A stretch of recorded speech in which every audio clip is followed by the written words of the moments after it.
आज महाराष्ट्र के working president Ali जनाब डॉक्टर गफ्फार कादरी साहब, MIM के बीड ज़िला सदर एडवोकेट शेख शफीक साहब और सभी जो वरिष्ठ कारकुनान हैं वो अंबाजोगी शहर के अंदर में ऑल इंडिया मजलिस इत्तेहादुल मुस्लिमीन AIMIM के प्रचार और प्रसार को बढ़ाने के लिए और आज भारत के अंदर में जो कुछ भी कंडीशन चल रही है, आज महाराष्ट्र के अंदर में जो कुछ भी कंडीशन चल रही है, इन सारे के ताल्लुक से एक हालात हाजरा यहाँ पर हमने डॉक्टर गफ्फार कादरी साहब के मौजूदगी में वो यहाँ पर उसको एड्रेस करेंगे।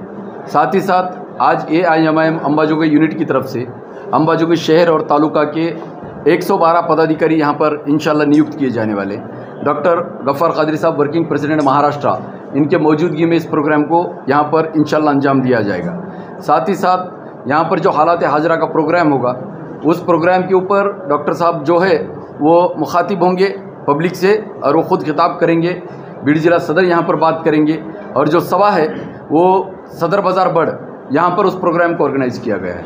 अंबाजोगी तालुके में हमेशा से, अंबाजोगी शहर के अंदर में हमेशा से जिस तरह का एक राजकारण चल रहा है कि एक राजकिशोर दूसरा नंदकिशोर और उसको छोड़कर कोई तीसरा पर्याय यहाँ पर उपलब्ध नहीं हो रहा है। अंबाजोगी शहर के अंदर में 40% मुस्लिम आबादी होने के बावजूद भी मुसलमानों को कोई राजकीय, सामाजिक, आर्थिक या विकास का किसी भी तरह का प्रतिनिधित्व यहाँ पर प्रदान नहीं किया जाता। इसके लिए ऑल इंडिया मजलिस इत्तेहादुल मुस्लिमीन अपने दलित, वंचित, जिस किस्म के लोग हैं, मजबूर लोग हैं, मजलूम लोग हैं, उन सब लोगों को हक उनका दिलाने के लिए और उनको हक अदा करवाने के लिए यहाँ पर इस प्रोग्राम को यहाँ पर डॉक्टर गफ्फार कादरी साहब के मौजूदगी में इस प्रोग्राम को ऑर्गेनाइज़ किया गया है। मजलिस इत्तेहादुल मुस्लिमीन की नीयत है कि हम यहाँ की आवाम को अपना जो हक है उस हक को हम दिलवा कर रहे हैं।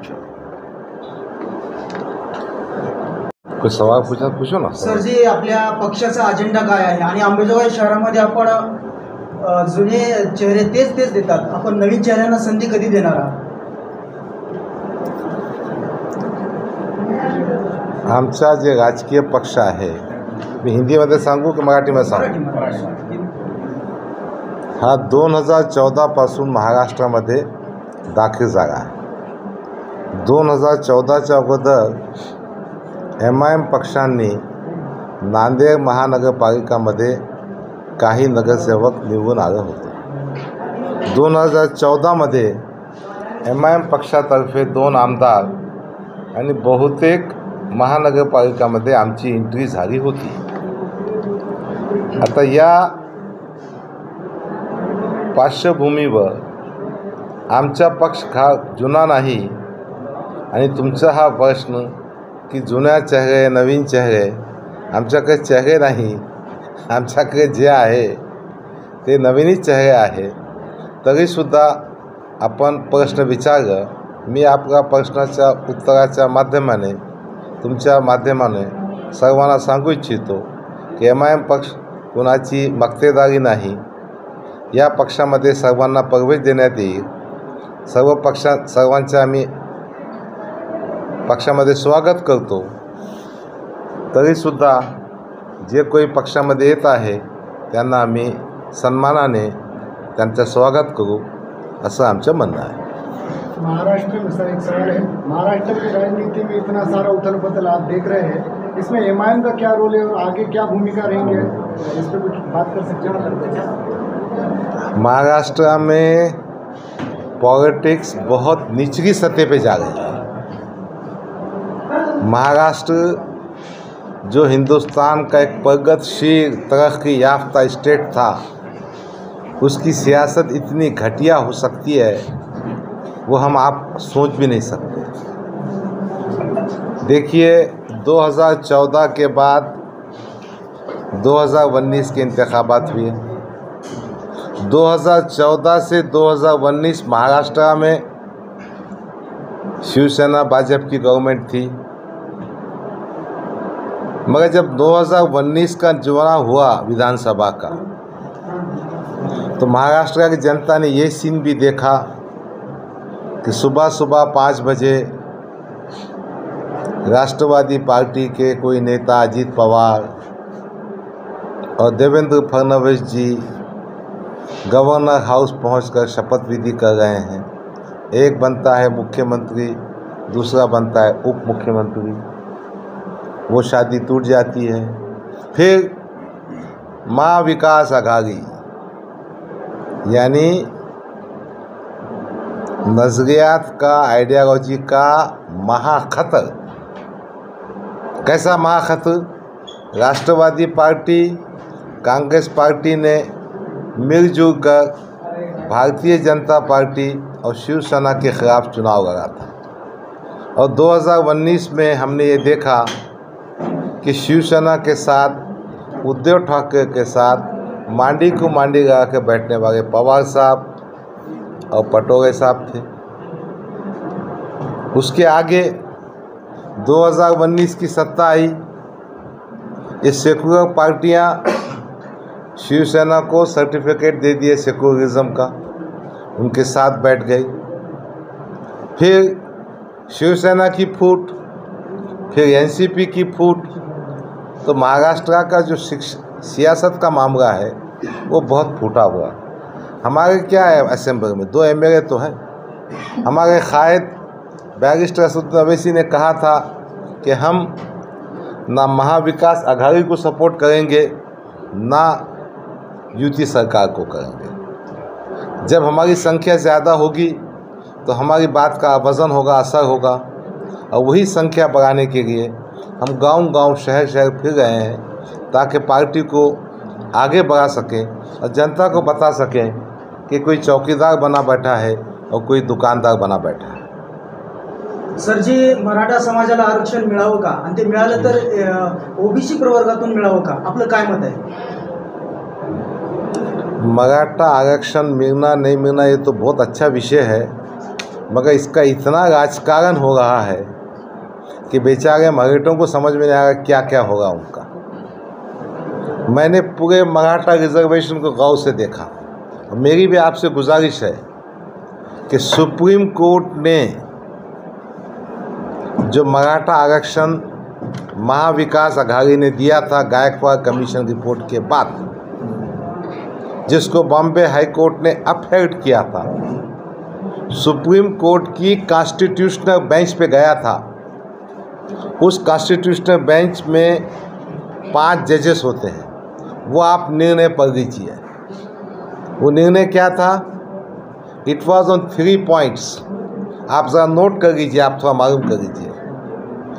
मोदी सरकार ने अपने कॉन्स्टिट्यूशनल अमेंडमेंट के जरिए 103 नंबर है उसका, 103 कॉन्स्टिट्यूशनल अमेंडमेंट, उसके ज़रिए उन्होंने रिजर्वेशन देने के पावर्स पार्लियामेंट के पास ले लिए हैं, और जब तक प्रेसिडेंट ऑफ इंडिया रिजर्वेशन नहीं देगा कोई रिजर्वेशन मिल नहीं सकता। नंबर 1। नंबर 2, 50% का जो सीलिंग है उसके आगे रिजर्वेशन जा नहीं सकता। नंबर 3, आपको ये बताना होगा कि मराठास सोशली, पॉलिटिकली, एजुकेशनली इतने बैकवर्ड हैं कि for them reservation is must. ये 3 पॉइंट पे रिजेक्ट हुआ था। अब महाराष्ट्र का गवर्नमेंट बीजेपी की है, सेंटर की गवर्नमेंट बीजेपी की है। अगर ये ईमानदार है तो अभी 18 सितंबर को मोदी साहब पार्लियामेंट में देवेंद्र फडणवीस साहब जाकर बैठ जाना चाहिए और ये मांग करना चाहिए कि भारत की पार्लियामेंट में गायकवाड़ कमीशन के आधार पर रिजर्वेशन दिया जाए। मराठों का तो खेल खंडोबा कर देगा ये, यानी रिजर्वेशन कैसा मांगना मालूम ही नहीं। और दूसरी बात यह है, मराठा समाज बहुत बड़ी संख्या में है, उनको भावनात्मक करके उनके जज्बात का फ़ायदा उठाने के लिए दोनों पार्टियां, महाविकास आघाड़ी हो या ये युति इनकी हो, देवेंद्र फडणवीस जी, अजीत पवार जी और उनके सीएम साहब की, वो कोई संजीदा नहीं है। तो मराठा को आरक्षण मिलना है नहीं मिलना, गायकवाड़ कमीशन की रिपोर्ट है, पार्लियामेंट में पास होना चाहिए।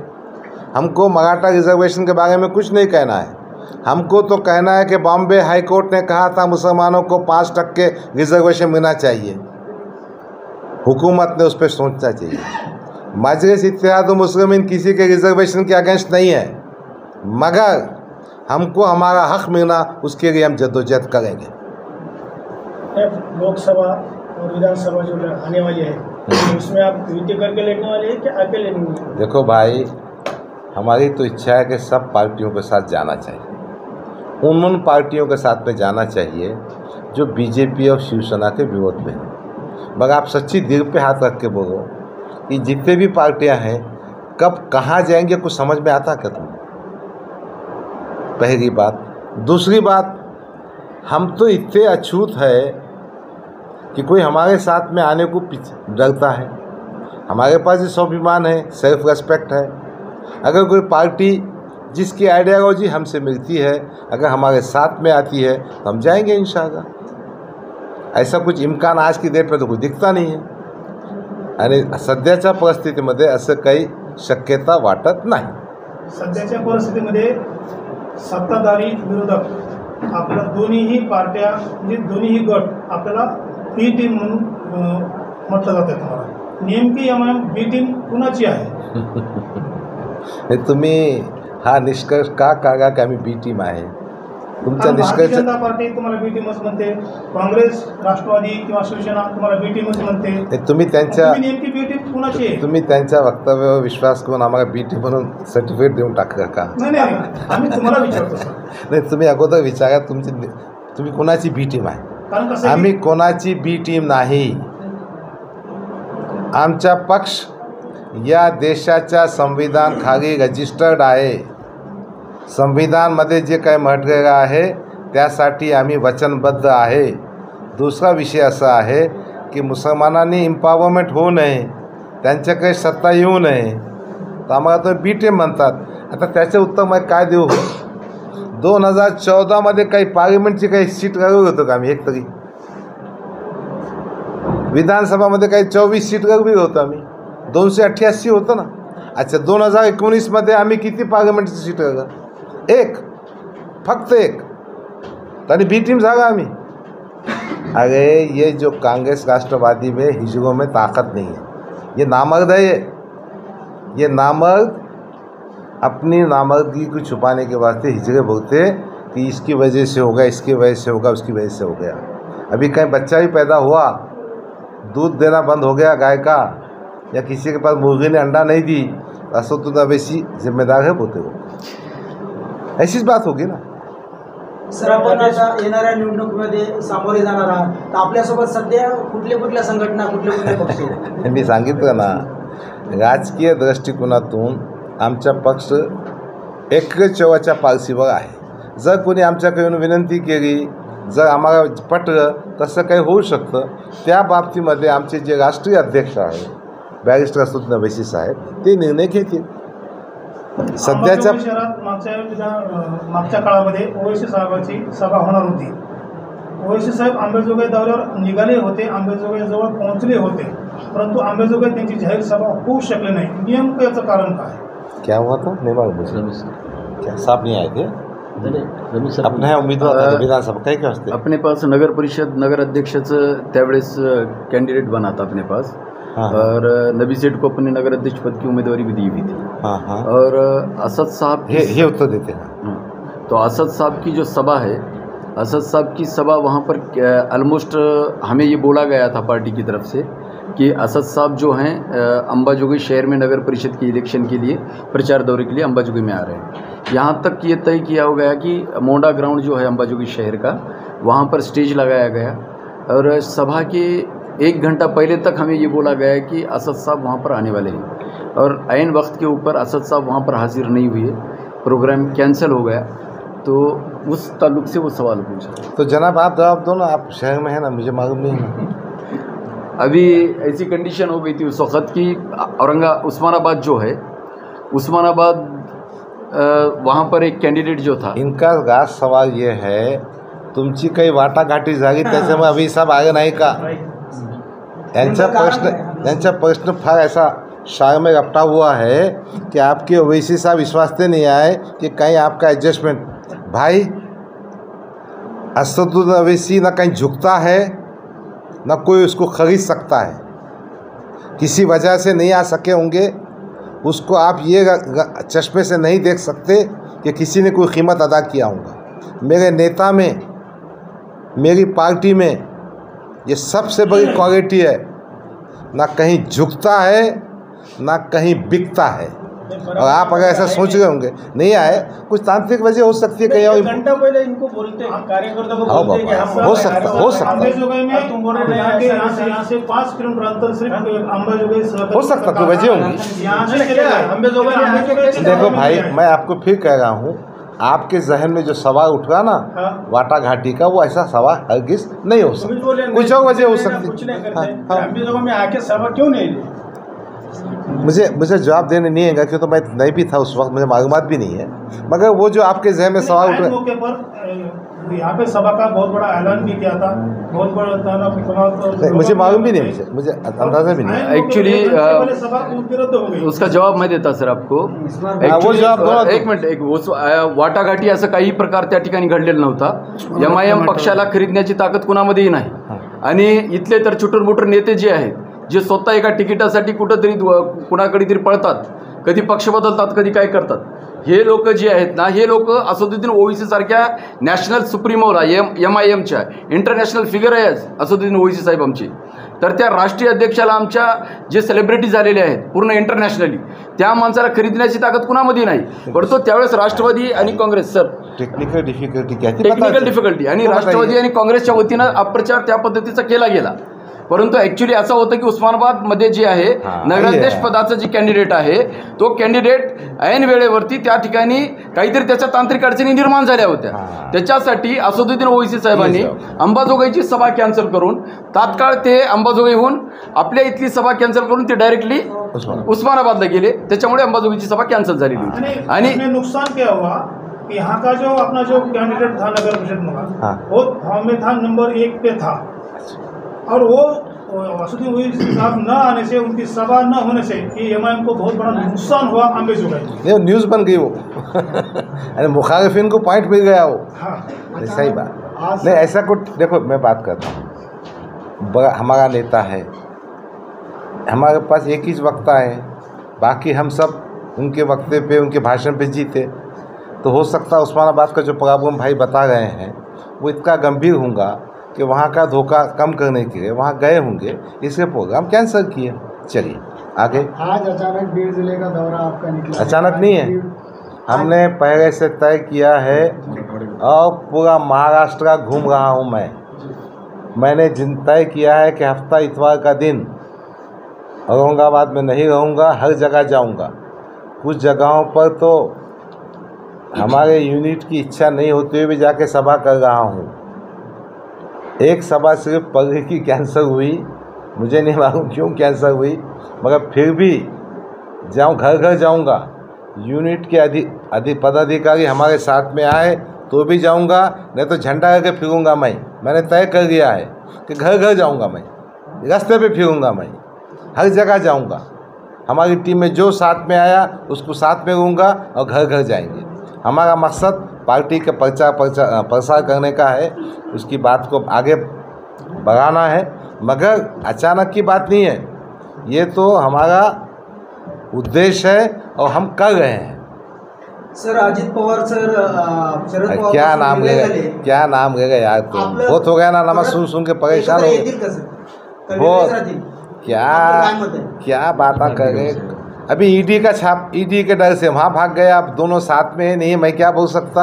और दोनों के नाम से महाराष्ट्र परेशान है यार, बहुत हो गया ना, कब तक नामा सुनते उनके। महाराष्ट्र या देशामध्ये MIMची सभा मोठ्या प्रमाणात होते। कुठे MIMची सभा जेव्हा केव्हा होते सभा, महाराष्ट्रात असेल, देशात कुठेही असेल, इतक्या मोठ्या प्रमाणात होते, पण त्या उपस्थित जनसमुदायाचं मतामध्ये रूपांतर होत नाही। देखो राजकारण में हम मुसलसल कोशिश करते रहेंगे। आम तौर पे हमारी जनता को, हमारे अवाम को हम समझाने की कोशिश करेंगे। अभी तो कोशिश चलते रहती। एक ज़माना था भाजपा के 2 ही खासदार थे, एक ज़माना था वाजपेयी साहब आडवाणी साहब इलेक्शन हार गए थे, ऐसा तो होता ना भाई, आप ऐसा मत समझिए। मगर इससे हम नाउम्मीद नहीं हैं, हम अपना मिशन, अपनी मूवमेंट, अपनी तहरीक को जनता के बीच में जाके बोलते रहे। अभी आप महाराष्ट्र का दौरा कर रहे हैं, महाराष्ट्र की हालात एमआईएम की कैसी है, किस तरह से एमआईएम का अच्छा फ्यूचर है, एक विकल्प के तौर पर, एक अल्टरनेट के तौर पर। और सबसे बड़ी बात यह है, एक मुसलमानों की खुद की पार्टी, खुद की लीडरशिप, फिर वो लीडरशिप ना सिर्फ मुसलमानों की है, उपेक्षित की है। आप मानो या ना मानो, दलित समाज की लीडरशिप भी उतनी ताकतवर जैसी होना चाहिए। बाबा साहब अम्बेडकर की धरती, और यहाँ पर आज भी दलित, एसटीज़, ओबीसीज़ परेशान हैं।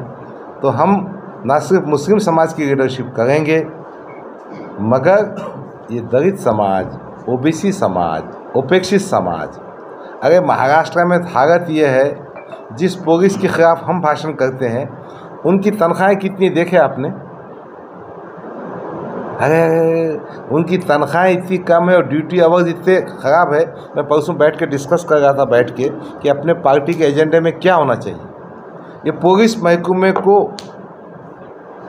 सबसे कम तनख्वाहें हैं और सबसे ज़्यादा ड्यूटी है, उनका कोई ख्याल नहीं करता। एमआईएम ने इस विषय पे भी डिस्कस किया है। हमारा मकसद ये है कि ऐसी गवर्नेंस दी जाए, ऐसी हुकूमत कायम की जाए जो सबको इंसाफ दे सके, सबको न्याय दे सके। सर, वंचित बहुजन आघाडीचे सर्वेसर्वा बाळासाहेब आंबेडकर, आपल्याला त्यांनी आवाज दिला तर तुम्ही त्यांना हात देणार का? बाळासाहेब आमच्यासाठी आदरणीय होते, आहे आणि राहणार। जर त्यांनी हाक दिली तर आम्ही धावून जाणार, परंतु धावून जाण्याच्या अगोदर आमचे पक्षाचे जे प्रमुख नेते आहे ते सुद्धा त्यांचे आदर करतात। मैं आपको सच कहता हूँ, बैरिस्टर असद अवैसी और प्रकाश आंबेडकर का रिश्ता बहुत मोहब्बत का रिश्ता है। ठीक है, दुर्दैवाने काही घटनामुळे युती तुटली, परंतु दोघांचे व्यक्तिगत संबंध फार चांगले हैं। मुझे साहब परसों सुना रहे थे, अरे एयरपोर्ट पे बागा साहब मिले थे मेरे को, बैठे हम साथ में। परसों बागा साहब का मैसेज आया था, अरे डॉक्टर तुम किधर गए? वैसा नहीं, अच्छे, बहुत अच्छा इंसान है वो। किसी वजह से हमारी यूटी टूटी है, ये हमारा दुर्भाग्य है। और मैं इतना छोटा आदमी हूँ कि यूटी क्यों टूटी, क्यों जिम्मेदारी नहीं कह सकता। दोनों भी व्यक्ति मेरे लिए, दोनों भी नेता मेरे लिए आदरणीय है, सम्माननीय है। हमारा पूरा पक्ष डॉक्टर बाबा साहब अम्बेडकर के इस वंश से, इनके पोते से हमको मोहब्बत है और रहेगी इंशाअल्लाह। पिछले चुनाव में एमआईएम का हर तरफ से स्वागत किया जाता था। अभी तेलंगाना की पार्टी केसीआर की बीआरएस, उनका महाराष्ट्र में बड़े तरह से स्वागत हो रहा है उनका। आप किस नज़र से देखते हैं? देखो, बहुत सारे नेताओं को पुनर्वसन हो रहा है तो बीआरएस हमारे उन भाइयों के लिए जो राजकारण में काम करते हैं, जिनके पास कुछ रास्ता नहीं था, तो उनके पुनर्वसन के लिए, हैबिलिटेशन के केसीआर साहब ने एक स्कीम डाली है। तो वो स्कीम चल गई तो पुनर्वसन होगा उनका। अब ये रिहैबिलिटेशन के बाद वो खुद कितना रिहैबिलिटेट होते, अब पार्टी को कितना ऊपर ले जाते, वो तो वक्त बताएगा। कौन कहाँ से पैसे लाएगा, कौन कहाँ से क्या करेगा, ये विषय तो ज़्यादा बेहतर आपको मालूम है, हम तो बाहर बैठे हैं भाई।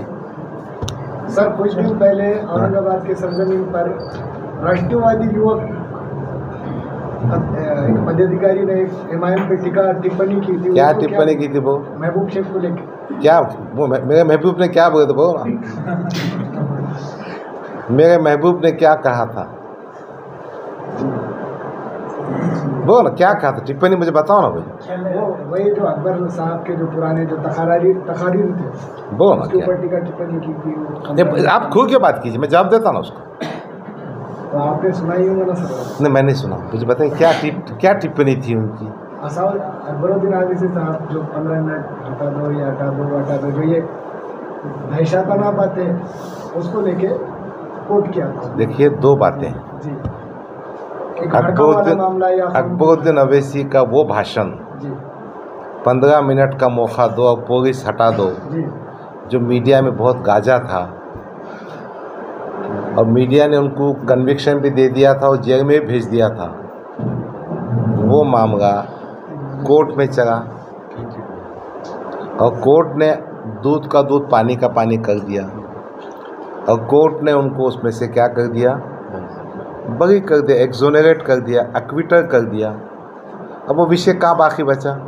अब महबूब साहब अगर भारत के चीफ जस्टिस ऑफ इंडिया बन गए होंगे तो उनको बोला भाई तुम फैसला दे दो। अब देखो, जिन बातों को कोर्ट ने तय कर दिया उस बातों में हम क्या कहेंगे, क्लीन चिट हो गया, मामला एक्विटर हो गया। मैं समझता हूँ वो ज़माना हो के भी 2 साल हो गए। मैं असद भाई के मकान गया था और हमने साथ में खाना भी खाए थे, मैंने, अकबर भाई ने, असद भाई ने। तो बस उसके बाद का वाक़या हो, 2 साल हो गए तकरीबन। Magistrate at the session court has acquitted him, and once he has been acquitted, the matter does not remain. और मेरे महबूब को कुछ ना कुछ तो बोलना पड़ेगा ना। और मेरे महबूब चूँकि मुसलमान है इसलिए हमको गाली दिए बगैर विधान परिषद की सीट कैसा मिल पाएगी। सिर्फ मेरा संदेश आपके ज़रिए इतना है कि मेरे भाई ज़बान पे लगाम दे, छाप दीजिए हमारी तरफ से, होश में आके बातें करो। शरद पवार के जूते उठाओ, क्या धोने का है धो, मगर मेहरबानी करके हमारे नेताओं को बदनाम मत करो।